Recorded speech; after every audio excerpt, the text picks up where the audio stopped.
Horror ব্যাংকের এই অন্ধকার জগতে আপনাদের সকলকে স্বাগত। আমাদের বাংলা সাহিত্যে তন্ত্রমন্ত্র গল্পের এক আলাদাই গুরুত্ব রয়েছে, আর সেটা মাথায় রেখেই আপনাদের জন্য আমরা নিয়ে এসেছি এক নতুন গল্প সিরিজ, নাম তান্ত্রিক ইউনিভার্স, যেখানে একের পর এক আপনারা শুনতে পাবেন ভিন্ন স্বাদের তান্ত্রিক কাহিনী। তবে সবচেয়ে বড় কথা, প্রত্যেকটি কাহিনী একে অপরের সাথে কোনো না কোনোভাবে যুক্ত থাকবে। তাই আগের গল্পটি না শুনলে বর্তমান গল্পের সঠিক ধারণা পাওয়া যাবে না। আজ আপনারা শুনবেন তিলকনাথ ও ভৈরব কাপালিক অন্তিম পর্ব। এটি তিলকনাথের দ্বিতীয় এবং ভৈরব কাপালিকের শেষ পর্ব। এই পর্বটি ইতিমধ্যেই তুলনামূলক উন্নত বিজিএমে বঙ্গ পরিচয় ইউটিউব চ্যানেলে আপলোড হয়েছে। সেটির লিঙ্ক ওপরের আই বাটন এবং নিচে ডেসক্রিপশনে দেওয়া আছে। তিলকনাথ ও ভৈরব কাপালিক প্রথম পর্বের কিছু ঘটনা মনে করিয়ে দিই। ক্ষীরা নদীর তীরে অবস্থিত শঙ্করপুর গ্রাম বহু যুগ ধরে এক ইতিহাস বহন করে চলেছে। আজ থেকে আনুমানিক 500 বছর আগে হঠাৎ করেই এই ক্ষীরা নদী নিজের গতিপথ পরিবর্তন করে, ফলে শঙ্করপুরের পশ্চিমাঞ্চলের বেশ কিছুটা অংশ জলের তলায় চলে যায়। বয়োজ্যেষ্ঠদের মুখে শোনা যায় তাদের বাপ ঠাকুরদারা নাকি বলতেন তলিয়ে যাওয়া ভূখণ্ডে বাবাজিদেব মহাদেবের এক বিশাল মন্দির ছিল। ঐতিহাসিক এই মন্দিরের কাঠামো এতটাই মজবুত ছিল যে বারংবার বিদেশি আক্রমণেও স্থাপত্যের গায়ে এতটুকু আঁচড় লাগেনি। মন্দিরের ভিতর বানানো হয়েছিল গোলক ধাঁধা, যাতে গ্রামের মহিলারা বৈদেশিক লালসা থেকে সুরক্ষিত থাকে। এই গোলক ধাঁধার সমাধান কেবল মন্দিরের কয়েকটি বিশেষ পুরোহিত জানতেন। সেই সমাধান সূত্র আজও নাকি বংশ পরম্পরায় উক্ত ব্রাহ্মণ উত্তরাধিকারে অতিবাহিত হয়। এই কাহিনী কতটা সত্য সে নিয়ে সন্দেহ থাকলেও ওই অঞ্চলে যে একটি মন্দির ছিল তা একেবারে খাঁটি কথা। কারণ গ্রীষ্মকালে জলতল বেশ কিছুটা নেমে গেলে সেই মন্দিরের চূড়ার খানিকটা অংশ মাঝ নদীতে দেখা যায়। কয়েক বছর আগে 3 জন দামাল যুবক ওই মন্দির লক্ষ্য করে নদীতে সাঁতার দেয়, তবে দুর্ভাগ্যের বিষয় তারা কেউই আর ফিরে আসেনি। পুলিশ ডুবুরি নামিয়ে দিন 10 খানা তল্লাশি চালালেও কোনো লাশ পাওয়া যায় না। সম্প্রতি এই শঙ্করপুরে গত 2 রাতে 2টি মহিলা নৃশংসভাবে খুন হয়। এই কেসের তদন্তে নেমে অফিসার ইনচার্জ বিশ্বম্ভরবাবু এবং জুনিয়র ইন্সপেক্টর সুকান্ত এক বিভীষিকার সম্মুখীন হয়। কি সেই বিভীষিকা? তার জন্য শুনতে হবে তিলকনাথ ও ভৈরব কাপালিক প্রথম পর্ব।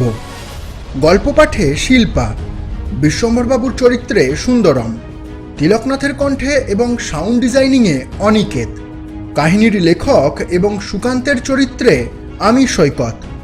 শুনতে থাকুন আজকের গল্প তিলকনাথ ও ভৈরব কাপালিক অন্তিম পর্ব।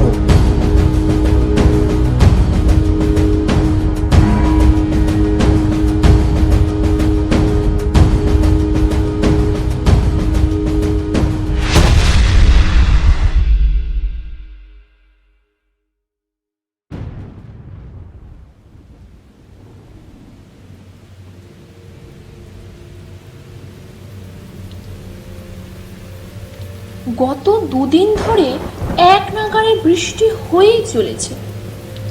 এক মুহূর্ত থামার নাম নেই। কখনো ঝিরিঝিরি তো কখনো মুষলধারে ভাসিয়ে দিচ্ছে। এভাবে আর কয়েকদিন চললে নবীনপুর গ্রামে বন্যা এলো বলে।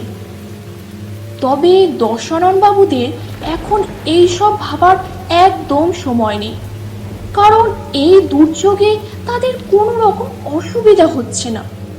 কিন্তু আসল সমস্যাটা অন্য জায়গায়। সেই মূল ঘটনায় যাওয়ার আগে কিছু কথা বলে রাখা দরকার।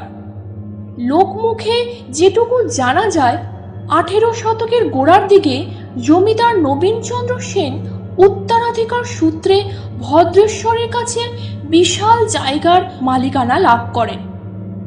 পরবর্তীকালে তিনি সেখানে কিছু উদ্বাস্তু বা গৃহহীন মানুষদের বসবাস করার অনুমতি দেন। দেখতে দেখতে কয়েক বছরের মধ্যেই লোকসংখ্যা একেবারে দ্বিগুণ হয়ে ওঠে।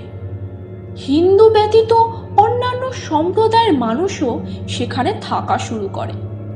খাবারের তাগিদে চাষাবাদ তোড়জোড় করে শুরু হয়। নবীনচন্দ্র সেন মারা যাবার পর তার স্মৃতির উদ্দেশ্যে জায়গাটির নাম রাখা হয় নবীনপুর। সেই নবীনপুর এখন প্রচলিত একটি গ্রাম, কৃষিকাজে যার মেরুদণ্ড। আজ থেকে প্রায় 60 বছর আগে দশানন বাবুর পিতা নিজের পরিবারের কয়েকজন সদস্যকে নিয়ে বাংলাদেশ থেকে এ রাজ্যে চলে আসেন। বাবার মুখে দশানন শুনেছিল অভিশপ্ত সেই রাতে দশাননের 2 দিদি বাংলাদেশের সাম্প্রদায়িক দাঙ্গার শিকার হয়। শত চেষ্টা করেও বর্বরগুলোর হাত থেকে 2 মেয়েকে তিনি উদ্ধার করতে পারেননি। দশানন তখন খুবই ছোট। তার মা সবাসনা নিজেকে আখিয়া বেগম পরিচয় দিয়ে কোনো রকমে দশাননের প্রাণ বাঁচান। তারপর ভাইজান নুরুল নিজের জীবন বিপন্ন করে সেই রাতেই দশানন ও তার পরিবারকে এদেশে চলে আসতে সাহায্য করে। পরিবর্তে নুরুলের প্রাণ যায়। এদেশে এসেও দশানন্দের জীবনে কিন্তু কিছু আহামরি বদল ঘটেনি। রাতারাতি মধ্যবিত্ত থেকে তারা ভিখারিতে পরিণত হয়েছিল। বাংলাদেশে পড়ে থাকা তাদের ঘর বাড়ি জমি জায়গা সব কিছু বেদখল হয়ে গেলেও প্রতিবাদ করার ক্ষমতা তাদের মধ্যে আর ছিল না। কয়েক মাস পর অবশেষে নবীনচন্দ্র সেনের কৃপায় দশাননরা স্বাভাবিকভাবে জীবনযাপন করতে শুরু করে। নবীনপুরের উত্তর প্রান্তে মাথা গোজার মতো একটা ছোট জায়গা তাদের দান করা হয়। দিন রাত পরিশ্রম করে দশানন ও তার পিতা নিজেদের আয় বাড়াতে থাকেন। ছোট বেড়ার ঘর ধীরে ধীরে পাকা বাড়িতে রূপান্তরিত হয়। এই মুহূর্তে নবীনপুরের দোতলা বাড়ি বলতে শুধুমাত্র এই দশানন বাবুদেরই বাড়িটা। বাকি গ্রামবাসীরা এখনো নিজেদের পেট চালাতে প্রতিনিয়ত সংঘর্ষ করে চলেছে। যাই হোক, এবার আসল ঘটনায় আসা যাক। 2-3 সপ্তাহ আগের কথা। কাঠ ফাটা রোদ্দুরে এক দুপুরে দশানন বাবুদের বাড়িতে অদ্ভুত একটা ঘটনা ঘটে। বলা চলে এটাই বিপত্তির সূত্রপাত। দশাননের মা সবাসনা দেবী খাওয়া দাওয়া সেরে দুপুরের আলসেমিতে সবে 2 চোখের পাতা এক করেছে। এমন সময় তার মনে হলো ছাদ থেকে যেন একটি বাচ্চা ছেলে মা মা করে ডাকছে। প্রথমে ভেবেছিলেন তার নাতি সুকান্ত হবে বোধহয়, কিন্তু পরের মুহূর্তেই তার খেয়াল হয় না, সুকান্ত তো এখন এই বাড়িতে নেই। দিন 7 হলো সে তার মায়ের সাথে মামা বাড়ি গেছে। ধড়মড় করে উঠে বসে ঘরের বাইরে পা ফেলতেই তার চোখে পড়ে দশাননের বাবা স্বয়ং সেখানে দাঁড়িয়ে। সবাসনা দেবী ঘোমটা টেনে 2 পা পিছিয়ে আসে। এদিকে দশাননের বাবা এক দৃষ্টিতে ছাদের সিঁড়ির পানে চেয়ে আছেন। সবাসনা দেবীর মনে এবার সন্দেহের উদ্রেক হয়। নিচু স্বরে স্বামীকে কি হয়েছে জিজ্ঞাসা করতে দশাননের বাবার মুখ দিয়ে যে শব্দগুলো বেরিয়ে আসে তা শুনে এই ভর দুপুরেও সবাসনা দেবীর গায়ে কাঁটা দেয়। তিনি বলেন, ব্যাপার কি বলতো? বারান্দায় বসে একটু ঝিমুনি এসেছিল, হঠাৎ মনে হলো 3-4টে বাচ্চা ছেলে হামাগুড়ি দিয়ে ছাদের সিঁড়ি বরাবর উঠে গেল। কি ফুটফুটে চেহারা তাদের, বয়সই বা কত হবে, ওই 2-5 বছর। অদ্ভুতরে এই ঘটনা দেখে তড়িঘড়ি চেয়ার ছেড়ে উঠে আসতেই চোখে পড়ল, ও বাবা, ছাদের সিঁড়ির দরজা তো বন্ধ। তাহলে বাচ্চাগুলো গেল কি করে? ফিরে এসে তোমাকেই ডাকতে যাচ্ছিলাম, তা তুমি তো দেখছি নিজেই উঠে এসেছ। কথাগুলো শোনা মাত্রই সবাসনা দেবীও নিজের উপলব্ধির কথা জানান। বলেন তিনিও নাকি ছাদ থেকে ভেসে আসা মা ডাক শুনতে পেয়েছেন। সেদিনকার মতো এখানে সব ঠান্ডা হয়ে গেলেও দিন 5 পর আবার একটি ঘটনা সকলের মাথা চাড়া দিয়ে ওঠে। সুকান্তরাও তখন মামা বাড়ি থেকে ফিরে এসছে। সকালের দিকে বাড়ির কাজের মেয়ে রাখি কাপড় মেলতে গিয়ে খেয়াল করে ছাদের মেঝেতে জমাট বাঁধা রক্ত পড়ে আছে। বেচারি ভয় পেয়ে দুপা পিছিয়ে আসতে তার পায়ের পাতায় কি যেন একটা ফুটে যায়। পা তুলে দেখে কোথা থেকে একটা মাছের শির কাঁটা তার পায়ে এসে বিঁধেছে। কাঁটাটা ছাড়িয়ে সিঁড়ি দিয়ে দ্রুত নামতে যেতেই তার পা পিছলে যায়। ব্যাস, সেই যে রাখি জ্ঞান হারায়, তারপর আর তার জ্ঞান ফেরেনি। ডাক্তারের মতে এটা সাডেন স্ট্রোক হলেও দশাননের বাবা কিন্তু তা মানতে নারাজ। দিন দুই কাটতেই হাজারো কথার মাঝে এই ঘটনাও চাপা পড়ে যায়।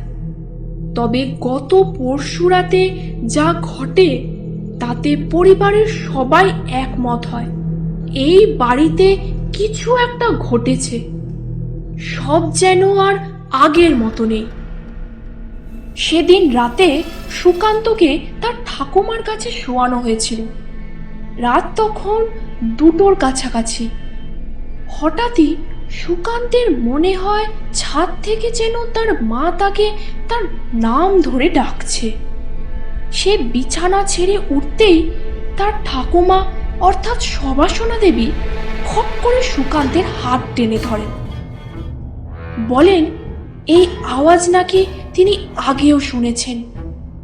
এদিকে সুকান্তের মায়েরও কানে আসে কেউ যেন তাকে মা মা বলে ডাকছে। শব্দটা আসছে ছাদের দিক থেকে। সুকান্তের বাবা অর্থাৎ দশানন বাবু তখন গভীর নিদ্রায় মগ্ন। তাকে জাগিয়ে তুলে ব্যাপারটা বলতেই তিনি দরজা ঠেলে বারান্দায় বেরিয়ে আসেন। আর ঠিক এই সময় তার মনে হয় একবার মানব শিশু যেন হামাগুড়ি দিয়ে ছাদের সিঁড়ি বরাবর উঠে গেল। রুদ্ধশ্বাসে সেদিকে ছুটে যেতেই তিনি অবাক হন। এ কি, সিঁড়ির দরজা তো বাইরে থেকে বন্ধ। ঘটনার কিছুই তার মাথায় ঢোকে না। পরদিন সকালে চায়ের টেবিলে এই নিয়ে বিস্তর আলোচনা হয়। দশাননের বৃদ্ধ বাবার মতে, এ বাড়িতে দোষ লেগেছে, একেবারে কালো দোষ। বাচ্চাগুলোকে একা দোষও দেখেনি, আমিও দেখেছিলাম। বৌমারা তখন বাপের বাড়িতে ছিল। তোমরা ভয় পাবে বলে আমি কিছু বলিনি, কিন্তু এবার দেখছি উপদ্রব বাড়ছে। না, তিলককে একবার খবর দিতেই হবে, বুঝলে? সেদিন বিকেলেই দশাননের পিতা একটি চিঠি লিখে সেটা হরি ঠাকুরনকে দিয়ে পোস্ট করান। বলাই বাহুল্য, চিঠির গ্রাহক হলেন স্বয়ং তিলকনাথ তান্ত্রিক।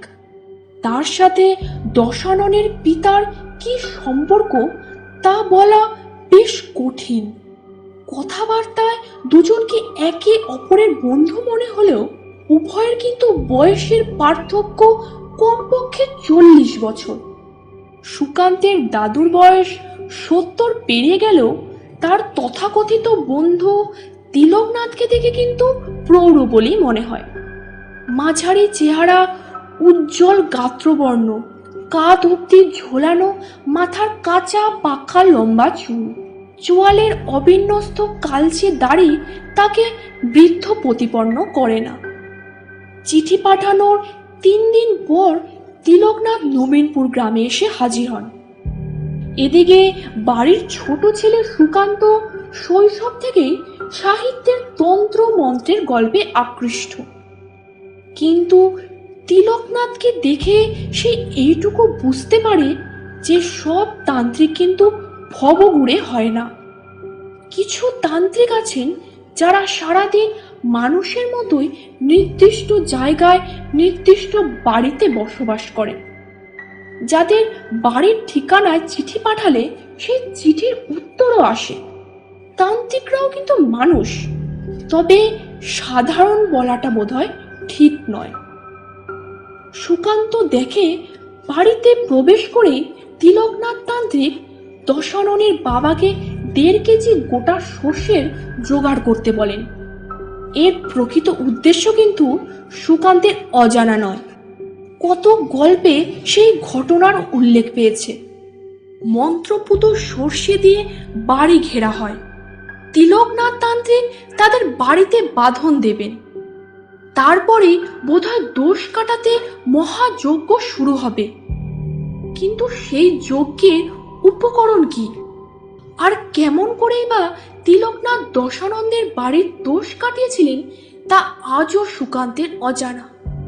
কারণ বাঁধন পর্ব শেষ হলেই সুকান্তের দাদু বৌমা এবং নাতিকে বাপের বাড়ি পাঠিয়ে দেন। বংশের একমাত্র প্রদীপের কোনো হানি হোক তা তিনি চাননি। তিলকনাথও এ ব্যাপারে সহমত হন। দাদুর উপর রাগ হলেও কিছু বলার সাহস সুকান্তের ছিল না। তার মনের অবস্থা বুঝেই তিলকনাথ বলেছিলেন, বাড়িতে বাঁধন দিয়েছি যাতে যজ্ঞ শুরুর পরে দুষ্ট শক্তি বাইরে পালাতে না পারে। এই দুষ্ট শক্তির আহার কি জানো খোকা? তোমার মতো ফুটফুটে সন্তান। তাই এই সময় এই বাড়িতে তোমার না থাকাই ভালো। তবে তুমি চিন্তা করো না খোকা, আমার মন বলছে ভবিষ্যতে আবার আমাদের দেখা হবে। আমরা দুজন মিলে কোনো মহা অপশক্তির বিরুদ্ধে লড়াই করব। কিন্তু তুমি ভয় পাবে না তো? সুকান্তের মুখে হাসি ফুটে ওঠে। 20 বছর আগের এই ঘটনায় সুকান্ত কখন যেন হারিয়ে গেছিল। তার সম্বিত ফিরল তিলকনাথের কণ্ঠে। সুকান্ত, ও সুকান্ত, তা এটাই কি তোমাদের অফিস? এই তো দেখে মনে হচ্ছে কোনো থানা। ইতস্তত করে সুকান্ত উত্তর দেয়, মানে আমি তো পুলিশ, এই থানাই আমাদের অফিস। চলুন চলুন ভিতরে চলুন, বিশ্বম্বরবাবু আমাদের জন্য অপেক্ষা করছেন। দুধাপ সিঁড়ি পেরিয়ে উভয় থানার হলঘরে প্রবেশ করে। দূরে টেবিলের পাশে বিশ্বম্বরবাবু গালে হাত দিয়ে বসে আছেন। দেখেই বোঝা যায় তার মনের অবস্থা খুব একটা ভালো নয়। অবশ্য মানুষ যদি হঠাৎ করে তার চোখের সামনে কিছু অবিশ্বাস্য ঘটনা দেখে, তাহলে তার মনের অবস্থা কাহিল হওয়ারই কথা। দুটো চেয়ার টেনে সুকান্ত এবং তিলকনাথ বিশ্বম্বর বাবুর সামনে বসে পড়েন। বলে রাখা ভালো, তিলকনাথকে খুঁজে পেতে সুকান্তের কিন্তু বেশ পরিশ্রম হয়েছে। দশানন বাবুর কাছ থেকে যে ঠিকানা পাওয়া গেছিল, সেখানে খবর নিয়ে জানা যায় বছর 5 আগেই নাকি তিলকনাথের পরিবার সেই গ্রাম ছেড়েছে। এখন কোথায় তা কেউ জানে না। তার আত্মীয় পরিজনেরও কোনো পাত্তা নেই। অবশেষে মিসিং ডায়েরি করিয়ে তিলকনাথের খোঁজ পাওয়া যায়। মধ্য কলকাতার কোনো এক নাম না জানা গলিতে এখন তার আস্তানা। খবর পেয়ে সেখান থেকে তাকে সোজা নিয়ে আসা হয় হাওড়া স্টেশনে। তারপর হাওড়া লোকালে চড়ে মেমারি। বলাই বাহুল্য, সুকান্ত কিন্তু নিজে দায়িত্ব নিয়ে তিলকনাথকে স্টেশন থেকে এই শঙ্করপুরে নিয়ে আসে। এতক্ষণ বিশ্বম্বরবাবু সমস্ত ঘটনা তিলকনাথকে বলছিলেন। প্রতিটা ঘটনার পুঙ্খানুপুঙ্খ বিবরণ শুনে সুকান্ত সহমত পোষণ করছিল। সবকিছু শুনে তিলকনাথ বললেন, দেখুন, আপনি যা বলছেন তা যদি সত্যি হয় তবে আমাদের সামনে ঘোর বিপদ। এক চুল এদিক ওদিক হলেই কিন্তু কেউ না কেউ মারা পড়বে। সুকান্ত চমকে ওঠে। মারা পড়বে কেন? বলছি, আপনাদের বিবরণ শুনে যা বুঝলাম, যে অপশক্তির বিরুদ্ধে আমরা লড়াইয়ে নামতে চলেছি সেটা এ জগতের বস্তু নয়। তাকে জোর করে আমাদের এ জগতে আনা হয়েছে। বিশ্বম্বরবাবুর চোখ কপালে ওঠে। কি বলছেনটা কি আপনি? এই জগতের বস্তু নয়, এর মানেটা কি? তিলকনাথ জবাব দিতে যাচ্ছিলেন, কিন্তু তাকে থামিয়ে দিয়ে সুকান্ত বলে ওঠে, তান্ত্রিক বাবা আসলে ডাইমেনশনের কথা বলছেন। আমাদের এই ডাইমেনশন ছাড়াও আরও অনেক ডাইমেনশনও রয়েছে, যেগুলো একে অপরের মধ্য দিয়ে জালের মতো ছড়িয়ে থাকে। একদম ঠিক। যতদূর আমি জানি সর্বমোট 27টি জগৎ রয়েছে, যার মধ্যে 11 এবং 13 নম্বরটা খুবই বিপজ্জনক, যেখানে সময়ের অস্তিত্ব নেই। আমার ধারণা এই অপশক্তি ওই দুই জগতের কোনো একটা থেকে এসেছে। সবার আগে আমাদের সেটাই খুঁজে বের করতে হবে। বিশ্বম্বর বাবু এবার ঢোক গেলেন। কিন্তু আমরা কি আর এসব পারবো? আপনি যা বলছেন তার অর্ধেক জিনিসই তো আমার মাথাতেই ঢুকলো না। যাই হোক, সুকান্ত, তুমি কি কিছু বুঝতে পারছো? যদি বুঝে থাকো তাহলে কিন্তু আমাকে একটু বলো। সুকান্ত ব্যস্ত হয়ে তিলকনাথের পানে চায়। তিলকনাথ আবার বলতে শুরু করেন, দেখুন, সহজভাবে বললে আপনারা যত তাড়াতাড়ি সম্ভব আমাকে পরিমলের বাড়িতে নিয়ে চলুন। সেখানে গেলেই আমি এই অপশক্তির প্রকৃতি কিন্তু বুঝতে পারব। অবশ্য তার আগে আপনারা একটা ঘড়ির ব্যবস্থা করুন। ঘড়ি? ঘড়ি নিয়ে কি হবে? তিলকনাথ এবার মৃদু হাসেন। দেখুন, আগে যেমনটা বললাম যে 11 আর 13 জগতে সময়ের অস্তিত্ব নেই, তবে এই কথাটা ঠিক মানানসই নয়। 11 জগতে সময় থমকে থাকলেও 13 জগতে তা চলে উল্টো দিকে।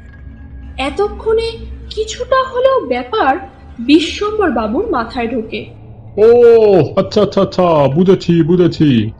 কিন্তু পরিমলের বাড়ির সাথে এর সম্পর্কটা কি? সেটা ওখানে গেলেই নয় জানতে পারবেন।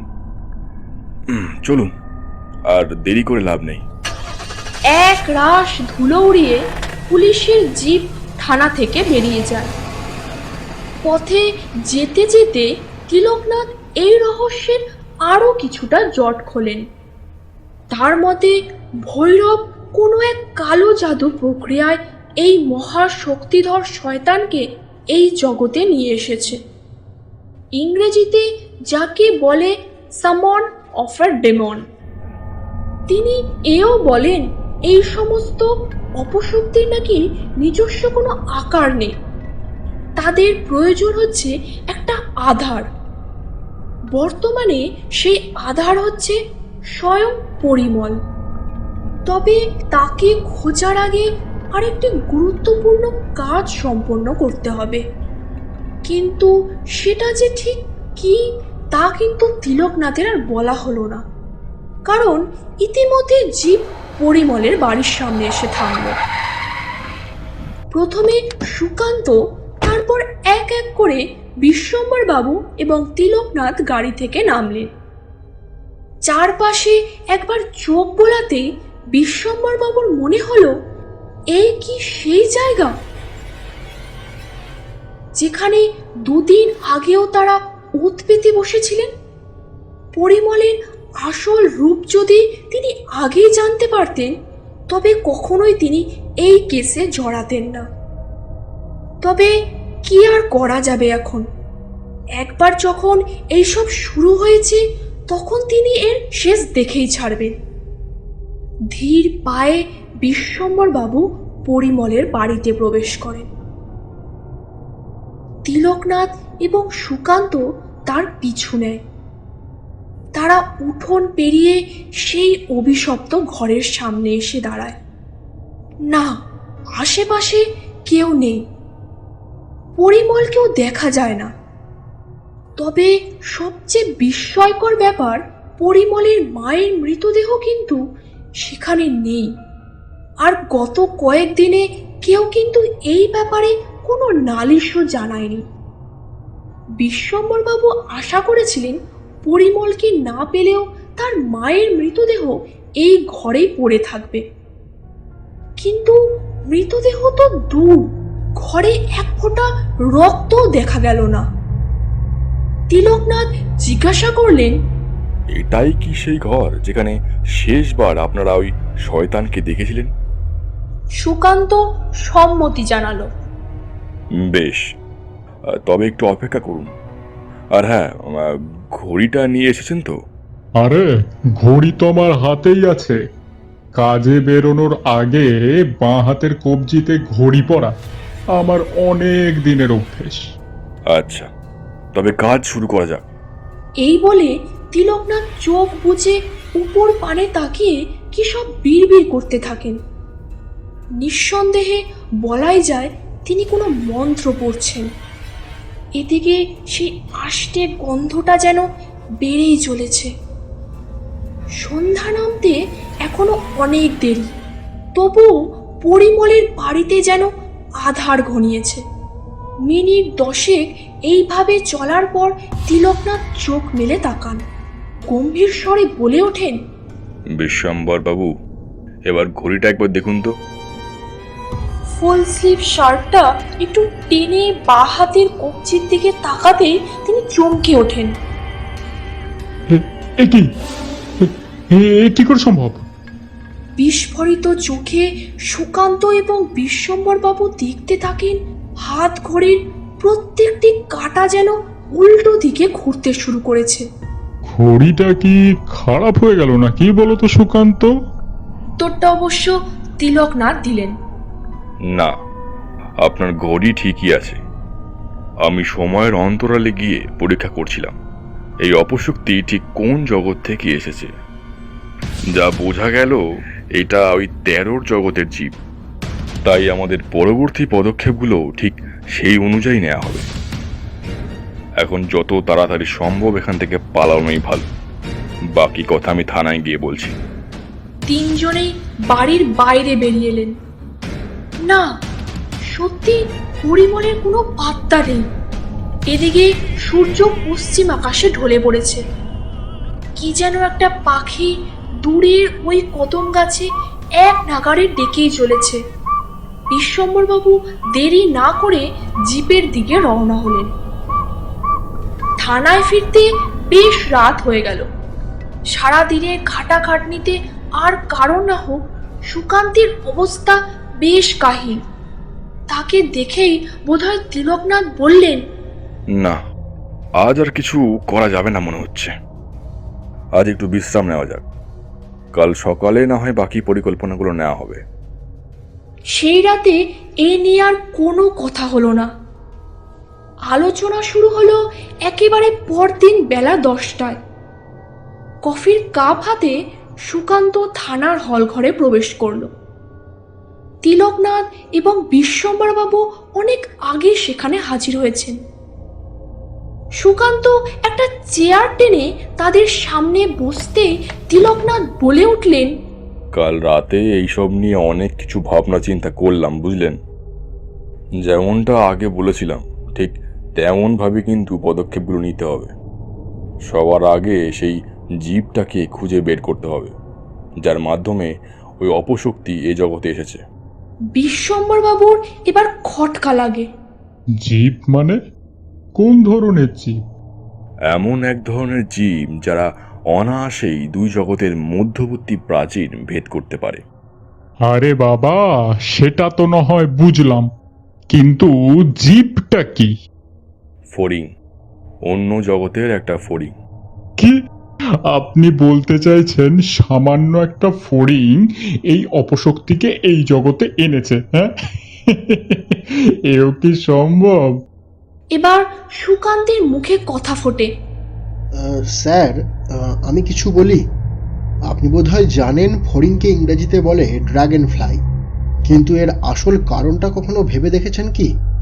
ফড়িংরা সেই ডাইনোসরের যুগ থেকে বেঁচে আছে। যে অ্যাপোক্লিপসে ডাইনোসরের সমগোত্রীয় পৃথিবীর সব শক্তিশালী প্রাণী মারা গেল, সেই দুর্যোগেও ফড়িংরা কিন্তু বেঁচে যায়। ব্যাপারটা একটু ভাবুন স্যার। বিশ্বম্বরবাবু কিন্তু কোনো উত্তর দেন না। সুকান্ত আবার বলে, আচ্ছা তান্ত্রিক বাবা, এই ফড়িং এখন কোথায়? আছে, এই গ্রামেরই কোনো আনাচে কানাচে সে লুকিয়ে আছে। কিন্তু তাকে খুঁজে বের করব কি করে? তোমাদের খুঁজতে হবে না, সে নিজেই ধরা দেবে। তোমরা শুধু একটু কাঁচা হলুদ আর সাদা চালের ব্যবস্থা করে দাও। বিশেষ করে আলো চাল হলে তো আরোই ভালো হয়। হলুদ, চাল, এসব নিয়ে হবেটা কি? ফড়িং যদি ধরতেই হয় তাহলে আমরা না হয় জালের ব্যবস্থা করি। বিশ্বম্বরবাবুর কথা শেষ হতেই তিলকনাথ তার পানে এমন কটমটো করে তাকান যেন তাকে জ্যান্ত খেয়ে নেবেন। আরে আরে বাপরে, আরে ঠিক আছে, বুঝতে পেরেছি। এই সুকান্ত, তুমি একটা কাজ করো তো। তুমি রান্নার মাসিকে বলে তান্ত্রিক মশাই যা যা চান তুমি সেগুলোর ব্যবস্থা করো দেখি। কাঁচা হলুদ আর আলো চালের ব্যবস্থা করতে ৮ ঘন্টা সময় গেল। আলো চাল রান্নার মাসির কাছেও ছিল না, মোড়ের দোকান থেকে আনতে হয়েছে। জিনিস দুটো হাতে পেয়েই তিলকনাথ থানা থেকে বেরিয়ে এলেন। সুকান্তরাও এবার তার পিছু নিল। বাঁধানো রাস্তা পেরিয়ে সবাই কাঁচা মাটির ওপর এসে থামল। বলাই বাহুল্য, তিলকনাথ যে কালো জাদু প্রক্রিয়া সম্পন্ন করতে চলেছেন তার জন্য মাটির দরকার, বাঁধানো মেঝে চলবে না। তিনি হাঁটু গেড়ে বসে মাটির উপর কাঁচা হলুদ দিয়ে একটি উপবৃত্ত আঁকলেন। তারপর মাঝে ক্রস চিহ্ন দিয়ে সেটিকে 4 ভাগে ভাগ করলেন। সুকান্ত এবং বিশ্বম্বরবাবু এক দৃষ্টিতে তার এই সমস্ত কার্যকলাপ দেখে চলেছেন। উপবৃত্তকে ভাগ করার পর প্রতিটা খণ্ডে কিছুটা আলো চাল রাখা হলো।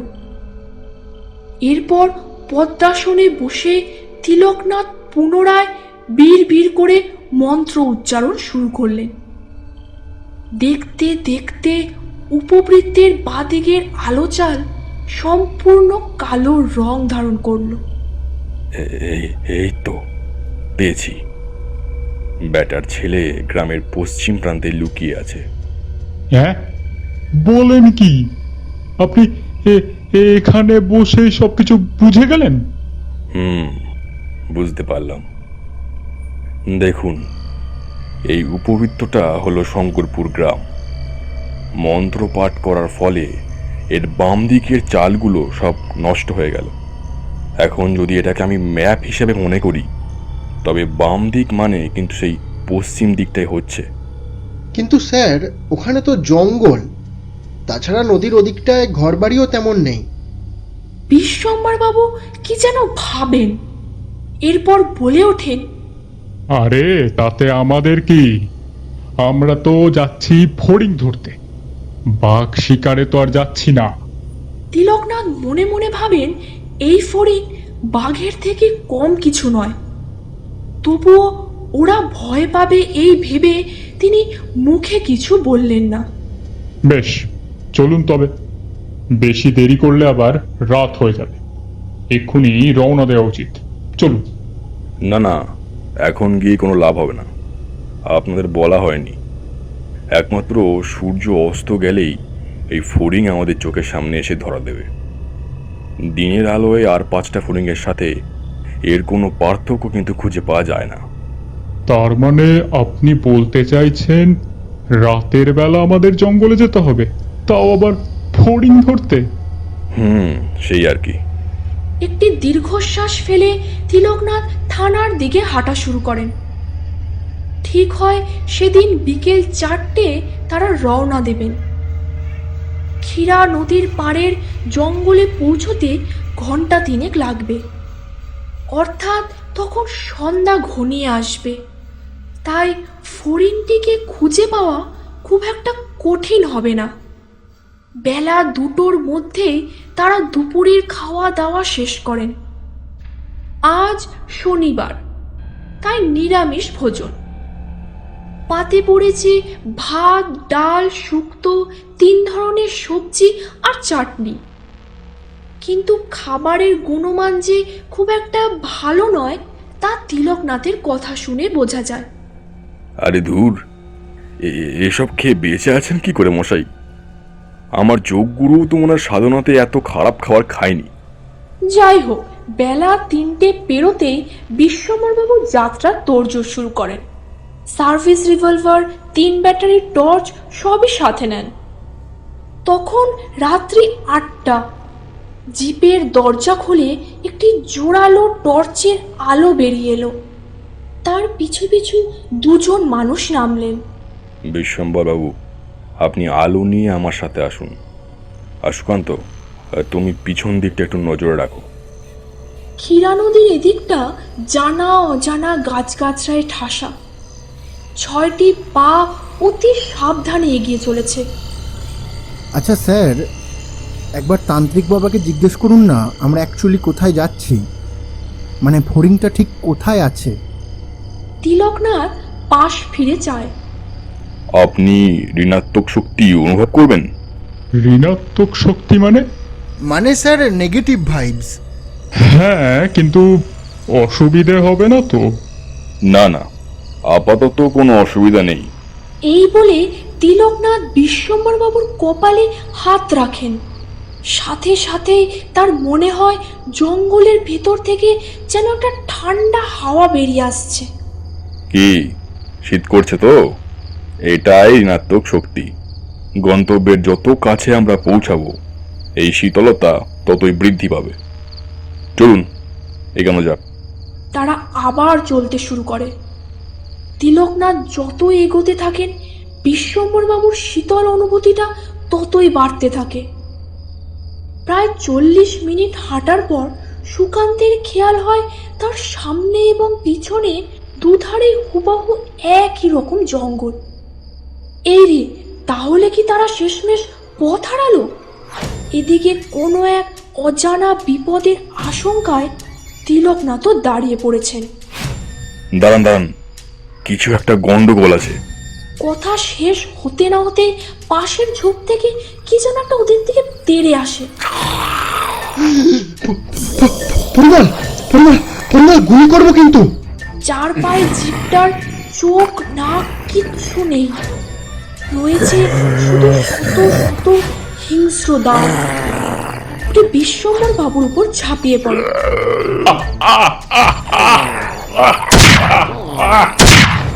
সুকান্তের বন্দুক থেকে গুলি ছুটে যায়।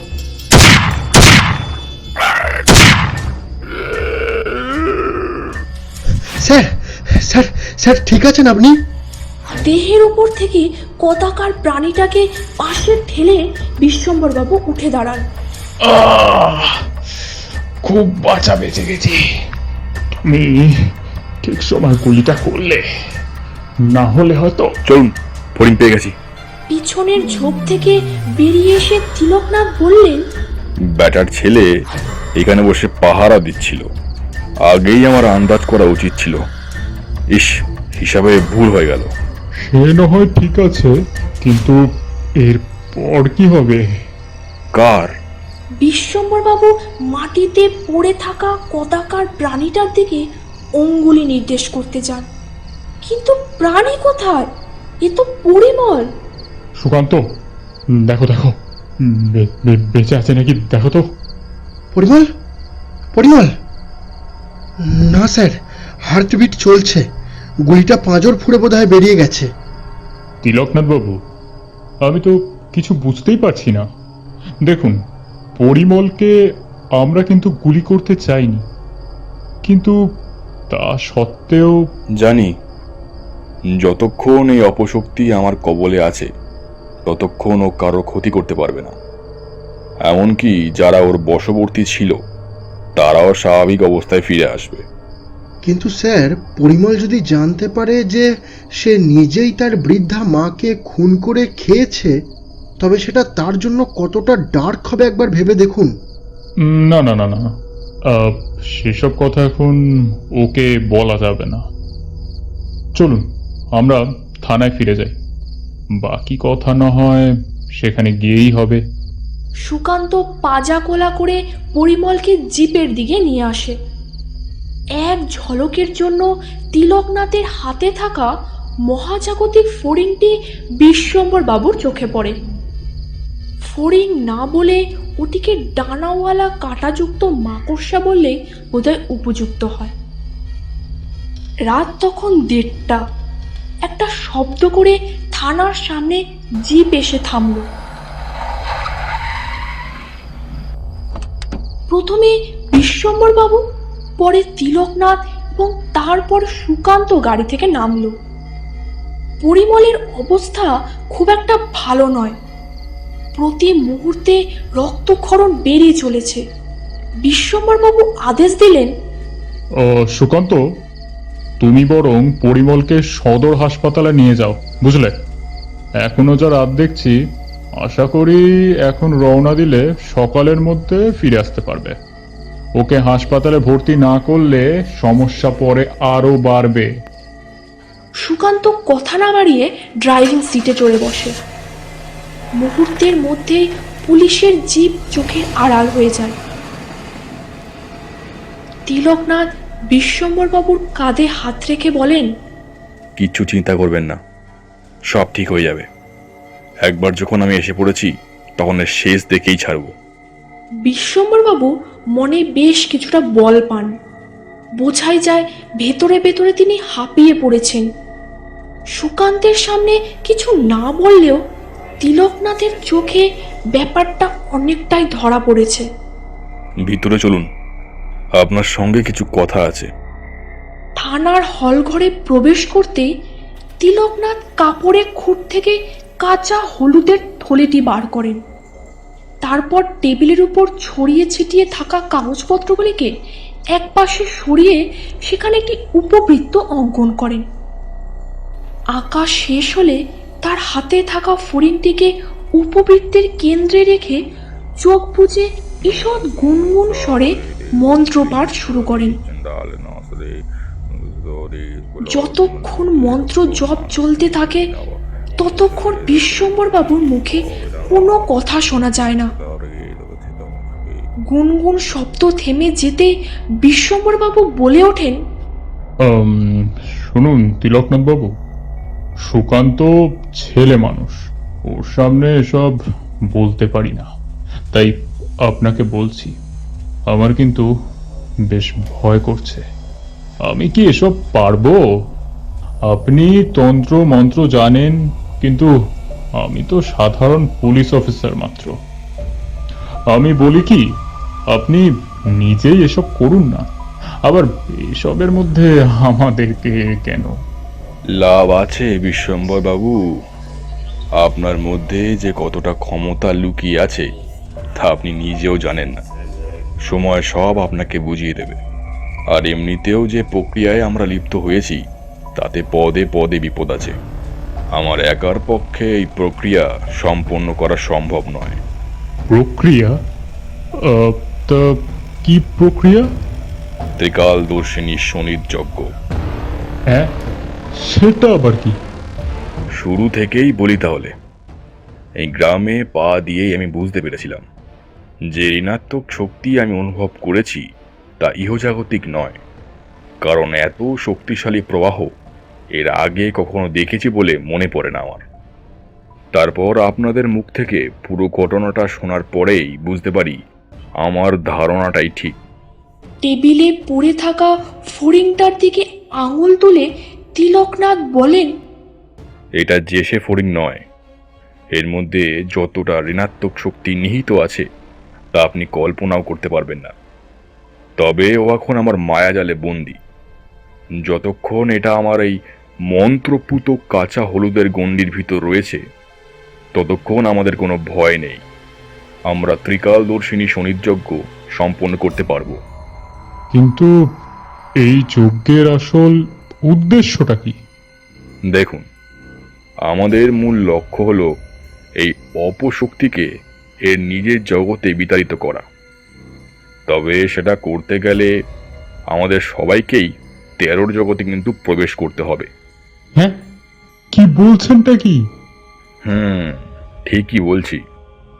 শুধু আমি বা আপনি নয়, ত্রিকালদর্শিনী শনিযজ্ঞের মাধ্যমে সমগ্র শঙ্করপুর গ্রামটাই 13 জগতে প্রবেশ করবে, সাথে এই ফড়িংয়ের ভিতর নিহিত অপশক্তিটাও। আর তাতেই আমাদের কার্যসিদ্ধি হয়ে যাবে। কারণ বিপরীত প্রক্রিয়ায় যখন শঙ্করপুর গ্রামকে নিজের জগতে ফিরিয়ে আনা হবে তখন কিন্তু এই অপশক্তি আর ফিরে আসতে পারবে না। সে ওই জগতেই আটকে থাকবে, কারণ সে আমার মন্ত্রপুত মায়াজালে বন্দী। তবে তো এই কাঁচা হলুদের গণ্ডি মুছে গেলে সর্বনাশ। ভিতর থেকে এই গণ্ডি মোছা সম্ভব নয়, একমাত্র বাইরে থেকেই কিছু করা যেতে পারে। বুঝেছি। সুকান্তকে ব্যাপারটা বলে দিতে হবে, যদিও সে আমার টেবিলে হাত দেবে না। সুকান্তকে নিয়ে সমস্যা নেই বিশ্বম্ভর বাবু, সমস্যা অন্য জায়গায়। মানে কি বলতে চাইছেন একটু খুলে বলুন তো। আসলে ত্রিকালদর্শিনী শনির যজ্ঞ করতে গেলে এমন একটা জায়গায় উপবিষ্ট হতে হয় যার চারপাশে শুধুই জল। আর আমরা যে জগতে পাড়ি দেব, মানে টেরোর জগতে, সেখানে আবার জল বলে কিছু নেই, সবই রক্ত। খুব কমই জগৎ রয়েছে যেখানে জলের অস্তিত্ব পাওয়া যায়। আপনি এমন কোনো পুকুর বা ডোবার হদিস দিতে পারবেন যেখানে বসে এটা করা যাবে, যার মাঝখানে বড়সড় একটা পাথর মাথা উঁচিয়ে রয়েছে? বিশ্বম্বরবাবু একটুও না ভেবে উত্তর দেন। আরে পুকুরের কি দরকার, এই গ্রামের পেছনে যে ক্ষীরা নদী দেখলেন না, তার মাঝে এক বহু প্রাচীন মন্দির রয়েছে। এরকম সময় অর্থাৎ বর্ষার আগে প্রায় সেই মন্দিরের গোলাকার শীর্ষ দেখা যায়। বলেন কি মশাই, এসব তো গল্পে শুনেছি। আরে আমিও প্রথম বছর দেখে একেবারে হকচকিয়ে গেছিলাম। লোকে বলে 500 বছর আগে ক্ষীরা নদীর গতিপথ পরিবর্তনে মন্দিরটি তলিয়ে যায়। কাল সকাল সকাল একবার নদী পাড়ে গিয়ে দেখতে হবে মন্দিরের চূড়া দেখা যাচ্ছে নাকি। যদি দেখা যায় তবে কোনো একটা মাঝিকে বলে না হয় যাত্রা করা যাবে। কি কি বলেন? সেই ভালো হবে। আগে সুকান্ত আসুক, তারপর না হয় বাকি পরিকল্পনাগুলো নেওয়া যাবে। হ্যাঁ চলুন, এখনো খানিকটা রাত বাকি আছে, আর সুকান্ত আস্তে আস্তে আমাদের কিছুটা ঘুমও হয়ে যাবে।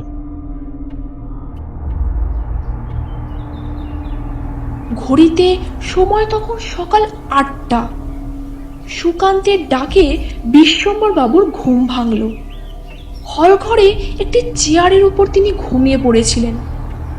আড়ামোড়া ভেঙে উঠে বসতেই সুকান্ত বলল, স্যার, পরিমলকে হাসপাতালে ভর্তি করে এলাম।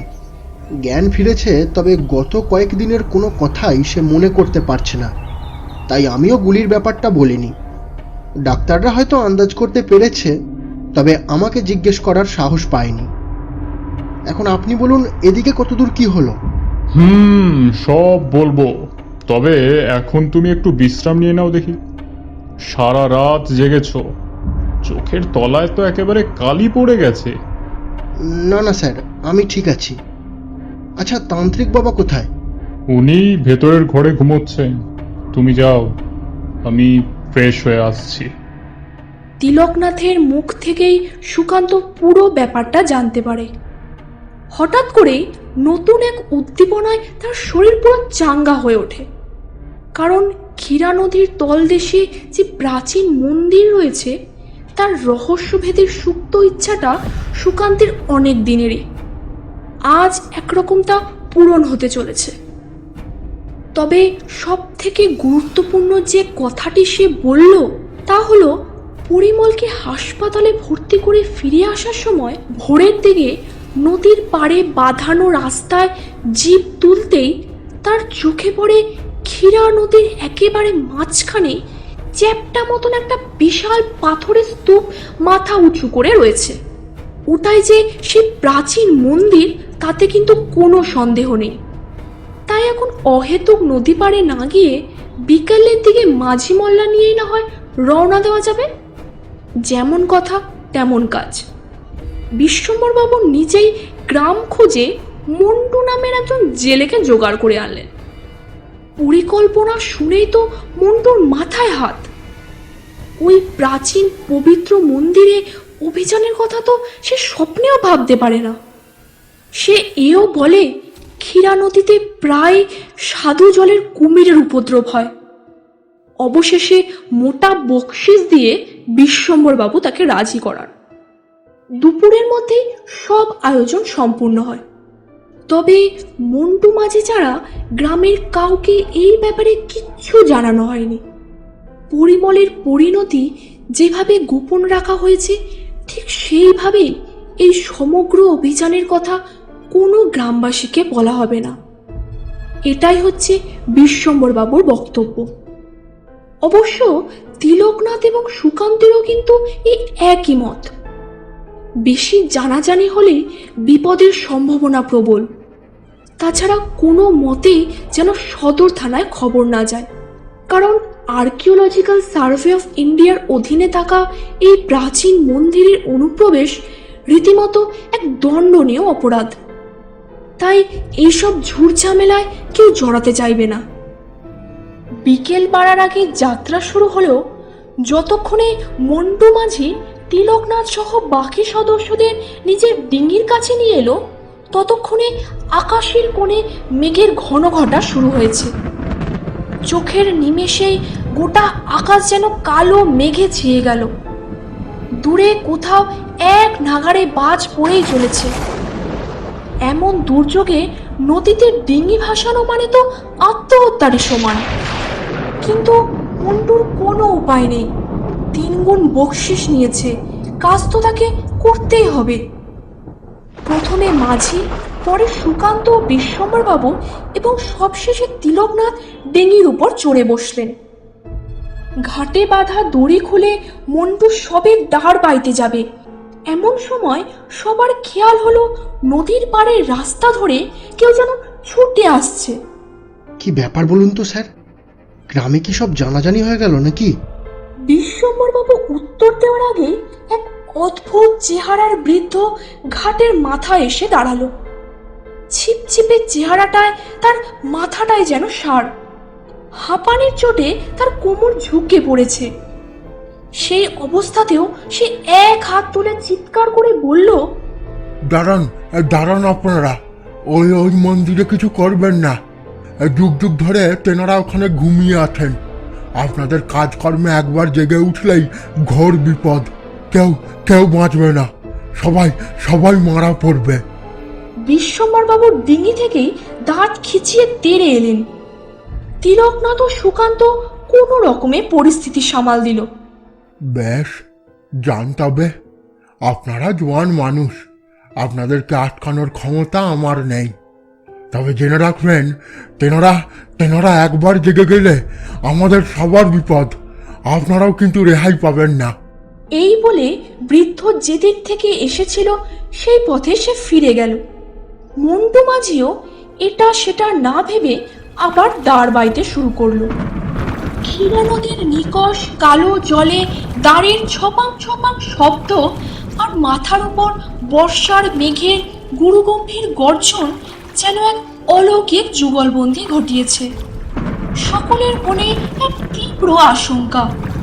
সেই বুঝেই বোধহয় তিলকনাথ বললেন, চিন্তার কোনো কারণ নেই, সব উপকরণই আমার সঙ্গে আছে। শয়তানটাও আমার মায়াজালে বন্দী। এই মহাতাত্ত্বিক চক্রব্যূহ ভেদ করা ওর পক্ষে সম্ভব নয়। সবই আমার যোগগুরুর কৃপা, বুঝলেন। এখন তাড়াতাড়ি গন্তব্যে পৌঁছে ত্রিকালদর্শিনী শনিযজ্ঞ সম্পূর্ণ করার অপেক্ষা মাত্র, কারণ এই ক্ষণে আমাদের বাধা দেওয়ার মতো কেউ নেই। এত কিছু শোনার পরেও সুকান্তের মনে কিন্তু কু গাইতে শুরু করেছে। বারবার তার মনে হচ্ছে কিছু একটা কাজ যেন সে ভুলে গেছে, কিন্তু সেটা কি তার মনে পড়ছে না। এদিকে মন্টুর ডিঙি মৃদু মন্দ গতিতে মন্দিরের দিকে এগিয়ে চলেছে।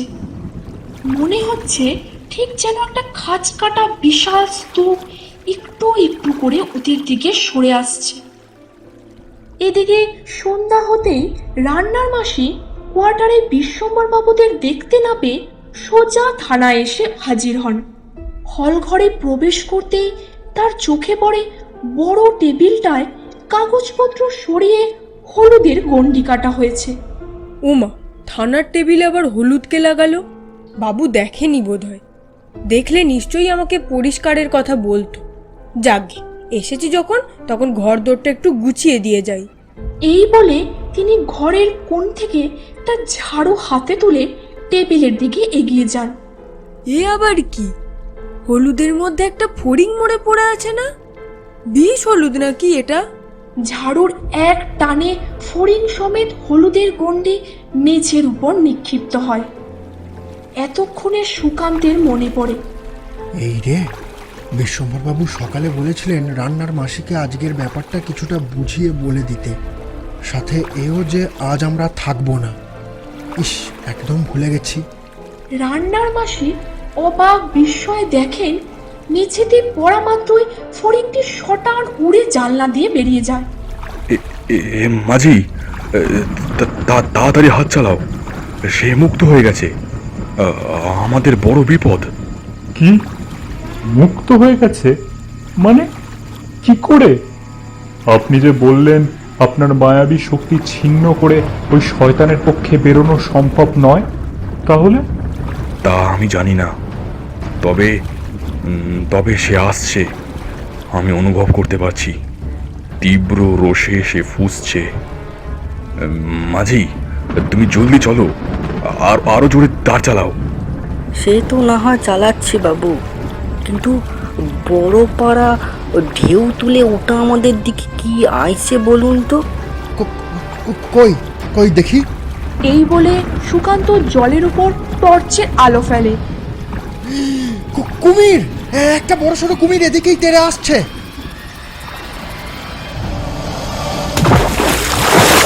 কথা শেষ হতে না হতে এক তীব্র ধাক্কায় ডিঙি উল্টে যায়।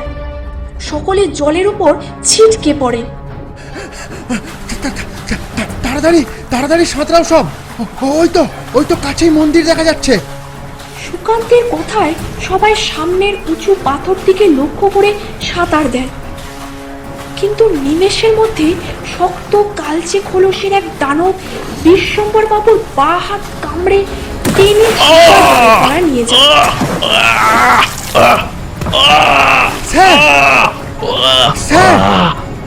সুকান্ত, তাড়াতাড়ি হাত চালাও, চারিদিক কুমিরে ছেয়ে গেছে। মন্দিরে পৌঁছাতে না পারলে আমরাও শেষ। মন্টু সুকান্তের হাত চেপে ধরে। বোঝাই যায় সাঁতার তার রক্তে আছে। তিলকনাথও প্রাণপণে সাঁতরে চলেছেন। মিনিট 10 এভাবেই কাটে। শরীর ক্লান্ত হয়ে আসছে, হাত যেন আর চলছে না। অবশেষে তারা শ্যাওলা ধরা পাথরটার স্পর্শ পায়। এতদূর সাঁতরে হাঁপিয়ে গেলেও সুকান্ত কিন্তু টর্চটা হাতছাড়া করেনি। জল থেকে পিচ্ছিল পাথরে উঠে দাঁড়িয়ে সে নিচের দিকে টর্চের আলো ফেলে। তান্ত্রিক বাবা, স্যার কোথায়? তিলকনাথ কোনো উত্তর দেন না। মন্টুর গলা শোনা যায়। বাবু, এদিকে জলের উপর একটা হাত দেখা যাচ্ছে। সুকান্ত সেদিকে আলো ফেলে। মন্টু হাতটা ধরে টান দিতেই চমকে ওঠে। এটা কি স্যার? মন্টু মাঝি যেটা ধরে টান দিয়েছে সেটা শুধুই একটা হাত, কাঁধ থেকে কেটে নেওয়া রক্তাক্ত একটা হাত। বিশ্বম্বর বাবুর পরিণতির কথা ভেবে তিলকনাথ আটকে ওঠেন, তবে তিনি মুখে কিছু প্রকাশ করেন না। সুকান্ত, তাড়াতাড়ি চলো। মন্টু, তুমিও জল থেকে উঠে এসো। কিন্তু তান্ত্রিক বাবা, স্যার যে... কিছু পেতে গেলে কিছু হারাতে হয় সুকান্ত। মহৎ কাজে আত্মত্যাগ অপরিহার্য। নিজের আবেগের উপর নিয়ন্ত্রণ রাখো। সুকান্তের দু চোখ জলে ভরে ওঠে। কোনো রকমে নিজেকে সামলে সে উত্তর দেয়, বেশ, চলুন। তিনজনে অতি সাবধানে ধাপ কাটা সিঁড়ি বরাবর মন্দিরের গোলাকার শীর্ষে উঠে আসে। তিলকনাথ কোচার খুঁট থেকে কাঁচা হলুদের সেই পলিথিন প্যাকেটটি বের করেন।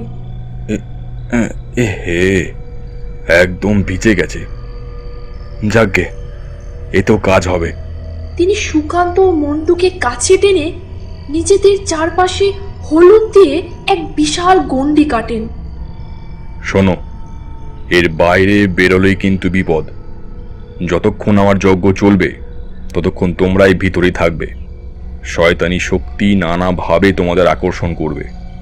সেই ফাঁদে পা দিয়ে এই রেখা অতিক্রম করলেই কিন্তু মারা পড়বে। আবারও বলছি, যে কোনো মূল্যে নিজের আবেগকে নিয়ন্ত্রণে রাখতে হবে, বুঝেছো? সুকান্ত ও মন্টু উভয়ই মাথা নাড়ে। কথা শেষ করে তিলকনাথ গণ্ডির একেবারে মাঝখানে পদ্মাসনে উপবিষ্ট হন। সাথে সাথেই চারপাশে গণ্ডির হলদে কোণাগুলি জ্বলে ওঠে। মনে হয় যেন এক অগ্নিচক্র তাদেরকে ঘিরে রয়েছে। তিলকনাথের মৃদু অথচ কঠিন স্বরে মন্ত্রপাঠ শোনা যায়। পার্শ্ববর্তী বাতাস আষ্টে গন্ধে ভরে ওঠে। দূর থেকেও সুকান্ত বুঝতে পারে ক্ষীরা নদীর জল একটু একটু করে লালচে রং ধারণ করছে। ঠিক এই সময় মন্টুর খেয়াল হয় অন্ধকারে কি যেন একটা তাদের গণ্ডির চারিধারে ঘুরে চলেছে। সুকান্ত কিন্তু ব্যাপারটা লক্ষ্য করেছে। সেদিকে টর্চ ফেলতেই যে দৃশ্য তাদের চোখের সামনে ফুটে ওঠে তা বর্ণনা করাও বেশ কঠিন। মানুষের মুখ বিশিষ্ট বৃহদাকার এক মাকড়সা তাদের চারপাশ প্রদক্ষিণ করে চলেছে, আর তার ভেতর থেকে হাড় হিম করা গোঙানে ভেসে আসছে। কিন্তু তিলকনাথের মন্ত্রপুত গণ্ডি ভেদ করা তার পক্ষে সম্ভব নয়। এদিকে ক্ষীরা নদীর জল এখন পুরোপুরি রক্তে পরিণত হয়েছে। শঙ্করপুরের প্রতিটা গাছের পাতা কৃষ্ণবর্ণ রং ধারণ করেছে। ঘড়ির কাঁটা বিপরীত মুখে ঘুরতে শুরু করেছে। শঙ্করপুর এখন 13 জগতে বিদ্যমান। হঠাৎই সুকান্তের চোখে পড়ে এক মোটাসোটা বৃদ্ধ লোক মন্দিরের সিঁড়ি বরাবর উঠে আসছে। লোকটি তার খুব চেনা। এক দৃষ্টিতে সে দেখে তার দাদু গণ্ডির বাইরে দাঁড়িয়ে। দশাননের বাবা স্বয়ং এখানে উপস্থিত। তিনি বলছেন, কিরে খোকা, আসবি না আমার কাছে? আয় আয় বলছি। মন্ত্রমুগ্ধের মতো এক পা করে সুকান্ত সেদিকে এগিয়ে যায়। তিলকনাথ আসন্ন বিপদের আভাস পেয়ে চোখ খুলে তিনি চেঁচিয়ে ওঠেন, সুকান্ত, ওদিকে যেও না, গণ্ডি থেকে বেরিও না সুকান্ত। কিন্তু সেসব কথা সুকান্তের কানে ঢোকে না। 20 বছর আগে মারা যাওয়া তার দাদু ফিরে এসেছে। তিনি ডাকছেন সুকান্তকে। সেই ডাকে তো সাড়া দিতেই হবে। তিলকনাথের সতর্কবাণীর তোয়াক্কা না করেই সে গণ্ডির বাইরে বেরিয়ে আসে। কিন্তু তার দাদু কোথায়? এই যে সেই বিভৎস ডানাওয়ালা মাকড়সা। সুকান্ত তৎক্ষণাৎ পিছন ফিরে পুনরায় গণ্ডিতে ঢোকার চেষ্টা করে, কিন্তু তার আগেই মানুষের মুখওয়ালা সেই মাকড়সা তাকে আঁকড়ে ধরেছে। এই মুখ আর কারণ না, স্বয়ং ভৈরবের। তার মুখমণ্ডলের ঠিক মাঝ বরাবর এক বিশাল হাত থেকে বেরিয়ে আসে সহস্র ধারালো দাঁত। সুকান্তের দম বন্ধ হয়ে আসছে।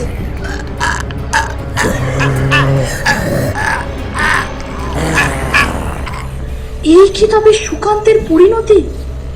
এইভাবে কি তার জীবনে অন্ধকার নেমে আসবে? তীব্র যন্ত্রণায় সে চোখ বোঝে। হঠাৎই চারিদিক কাঁপিয়ে বিশ্বম্বর বাবুর কণ্ঠ শোনা যায়, হারামজাদা, মর মর শালা মর। একটি 3 সেলের টর্চ দিয়ে তিনি মাকড়সাটির মাথায় আঘাত করতে থাকেন।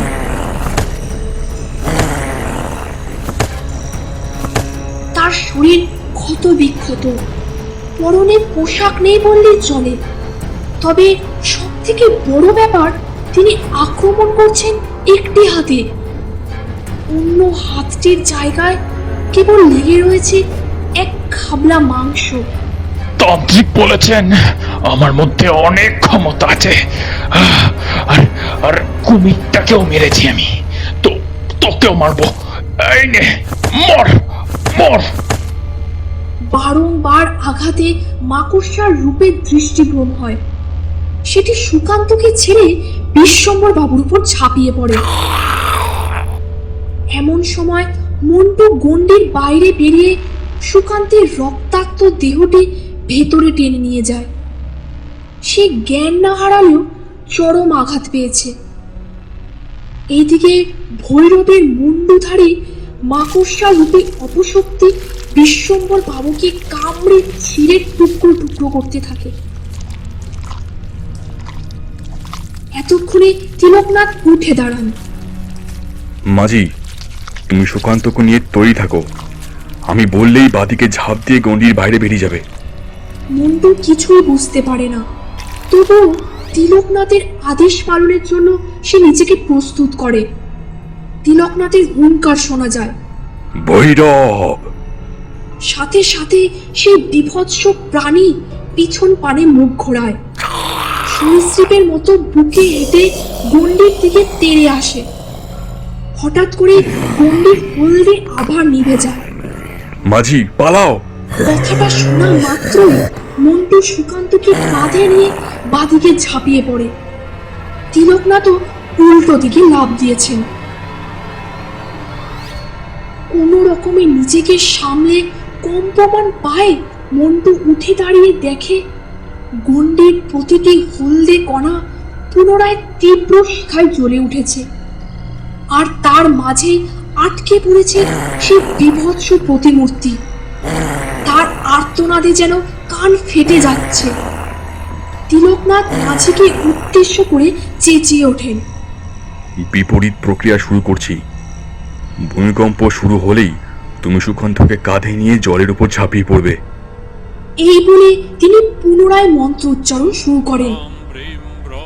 মুহূর্তের মধ্যেই আকাশ বাতাস কাঁপিয়ে এক নাগাড়ে বাজ পড়তে থাকে। বাতাসের গতিবেগ এতটাই বেড়ে উঠেছে যে ভালোভাবে দাঁড়ানো পর্যন্ত যাচ্ছে না। এদিকে তিলকনাথের কণ্ঠস্বর কঠিন থেকে কঠিনতর শোনাচ্ছে। বিভৎস প্রাণীটির আর্তনাদ এখন গর্জনে রূপান্তরিত হয়েছে। ওই তো ভূমিকম্প শুরু হলো। মন্টু মাঝি সুকান্তকে কাঁধে নিয়ে জলের উপর ঝাঁপিয়ে পড়ল। এই মুহূর্তে নদীর জলোচ্ছ্বাস সুনামির সমুদ্রকেও টেক্কা দেয়। পেশাদার সাঁতারু হওয়া সত্ত্বেও মন্টু যেন তলিয়ে যেতে লাগলো। জ্ঞান হারাবার আগের মুহূর্ত পর্যন্ত তার খেয়াল ছিল সুকান্তের হাতটা সে শক্ত করে ধরে আছে।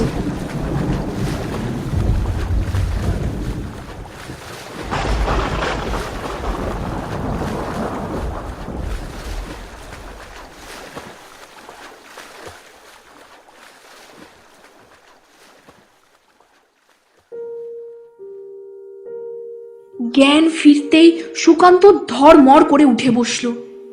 তার চোখ দুটো রক্তে ভিজে গেছে, শরীরে আমৃত্যু ব্যথা। অদূরেই মন্টু মাঝি উপুর হয়ে পড়ে আছে। এদিক ওদিক চাইতে সে জায়গাটি চিনতে পারল। এ তো ক্ষীরা নদীর ঘাট। তুমি ঠিক আছো তো? আকস্মিক এই স্বরে সুকান্ত চমকে উঠেছিল।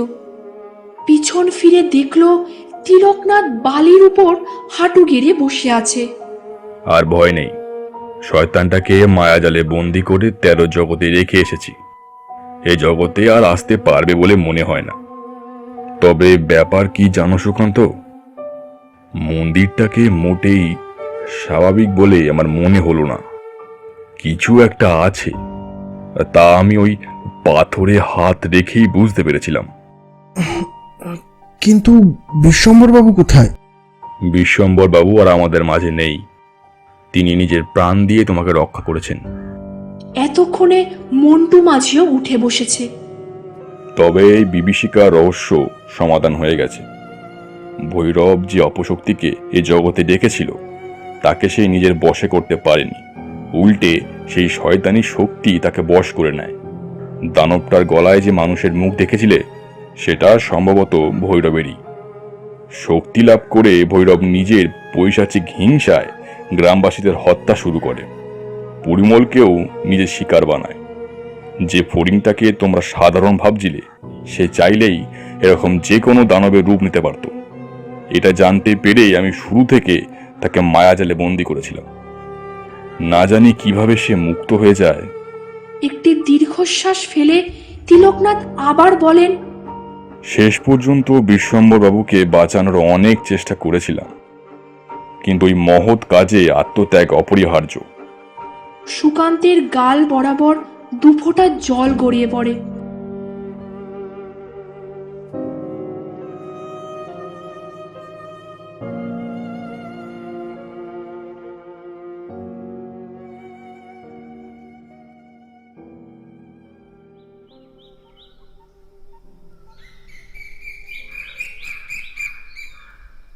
এই ঘটনার 1 মাস পরের কথা।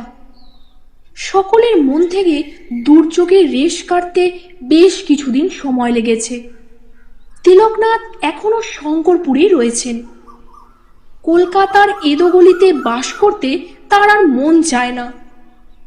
গ্রামের ফুরফুরে বাতাস, মাটির সোদা গন্ধ, সকাল বিকেল পাখির ডাক, এই তো জীবন। শুধু রান্নার মাসির খাবারটাই একমাত্র সমস্যা।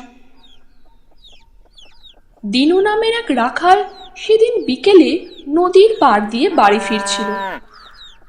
আজ গরু মোষগুলো খুব উৎপাত করেছে, তাদের সামাল দিতে এতটা দেরি। বাঁধের উপর বাবলা গাছটার কাছে আসতেই তার মনে হলো হাতের সমান কি যেন একটা তর তর করে নদীর দিকে নেমে গেল। গরু মোষগুলো সেখানেই দাঁড় করিয়ে সে লাঠি হাতে নদীর দিকে এগিয়ে যায়। জলের কাছে আসতেই তার চোখে পড়ে অদ্ভুত ধরনের বিশালাকার কয়েকটি পায়ের ছাপ বালির চর বরাবর সোজা নিচে নেমে গেছে। আকাশে বিদ্যুতের ঝলকানি দেখা যায়। আর তারপরে দিনু রাখাল দেখে ক্ষীরা নদীর ঠিক মাঝখানে একটি সুবৃহৎ পাথরের স্তূপ থেকে লাল আভা ছড়িয়ে পড়ছে। পাথরের স্তূপটিকে চিনতে পারা কোনো বড় ব্যাপার না। এ যে সেই প্রাচীন মন্দির। মন্দিরের মাথায় এখন কালচে মেঘ জমাট বেঁধে রয়েছে, আর সেখান থেকে অনবরত বজ্রপাত হচ্ছে। বিদ্যুতের ঝলকানি যত বাড়ছে ততই মন্দিরের লাল আভাটা আরো শক্তিশালী হয়ে উঠছে, যেন কোনো এক অবশ্যম্ভাবী বিপদের আভাস দিচ্ছে এই সুপ্রাচীন মন্দির। তবে কি সেই বৃদ্ধের কথাগুলো সত্যি? এর উত্তর সময় দেবে।